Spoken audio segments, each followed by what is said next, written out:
So we do one meeting at the SLS downstairs. Brian Leach. On the way to the meeting, I Google who Brian Leach is. I'm like, oh, this June he was just in jail because he had 2 Glocks in his whip. I'm like, oh great, let's go meet Brian Leach. Meet Brian Leach is the size of a fucking door. I'm like, bro, who is this guy? This guy looks like a fucking Mortal Kombat character. He's yoked.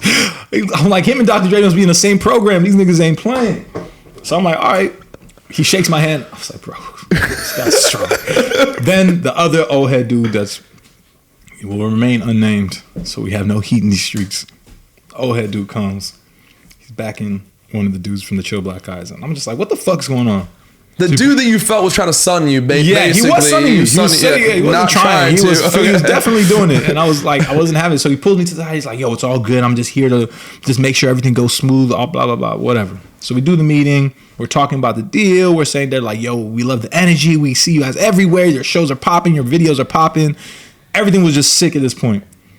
Rocky comes down, says what's up. He's like, love it. I love what y'all do. The video with the party, it's fucking sick. All this shit. Cool. He bounces. Then we're like, all right, this is happening. So now I'm going back and forth with the A&R and Brian Leach, and we're going back and forth like, all right, this is going to happen. Then 2 days later, I get a text from the A&R. He's like, yo, come to the Oakwoods. Thinking like they want to like go through the deal points. I'm like, this is moving fast. I pull up. It's me, Brian Leach, and the nigga that tried to sue me. We sit down. I'm like, first of all, I didn't know he was going to be here, but all right. I was like, what's going on? They're like, you don't know what the fuck's happening right now? With your artist? This is the guy that's trying to sun me that tells me this. With my artist, who is his little homie, who's the one that's acting out. Right, what? So I'm like, all right. I'm like, no, what's happening? He goes, you don't see the Space Ghost shit? I was like, oh yeah, I heard about it. That's just crazy. He goes, that's because of your fucking artist. She's DMing and all this shit. He's like, yo, Rocky stole your swag and all this shit. I was like, bro, like I had no fucking idea. But what's that got to do with you? I said, I have no fucking idea. He's a grown man. Like, well, I don't have control over his Twitter. They're like, yo, this is so fucked. Like, how you guys want to be the West Coast ASAP and you can't even handle your shit, all this stuff. I'm like, bro, first of all, the artist you're talking about, he's older than me. Yeah. Okay. Let's start there. He's older than I am.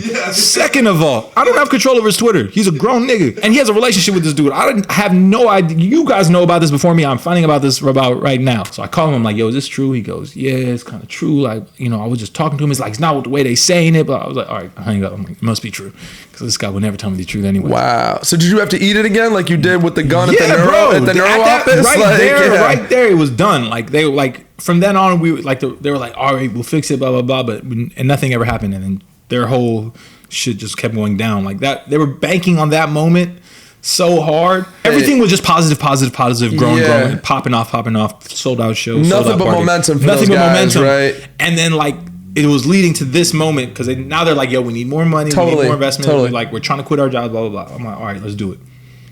Then this falls through. Then obviously this creates a bunch of rifts within the group because they're like, yo, this is your fucking fault. No, this is your fucking fault. Then they're like trying to come at us like, yo, you guys have like these people with money. Like, why don't you put money behind us? That whole shit derailed overnight, pretty much. We were just immature, a bunch of immature kids figuring it out together, And like we probably needed that old head mentorship. But to the point you just made, right? There wasn't a lot of black mentorship, you're saying, so because it was more people saw it as more competitive. Yeah, it was just like it was very like they were just gonna cutthroat you. They just wanted to cut you out. You know what I'm saying? They weren't trying to like build you or like help you learn or like give you mentorship. It'd be like, all right, you fucked up, but like this is what we're gonna do to fix it. It wasn't that. It was like, yo, what the fuck's wrong with you? Yes, he was a really dedicated guy, and once he has a vision, he's thorough. And like I think that's a lot with all the artists that we work with. That's what we look for, and I think he kind of set that precedent. It's like we're looking for people who are visionaries. Love that. And he really taught me that.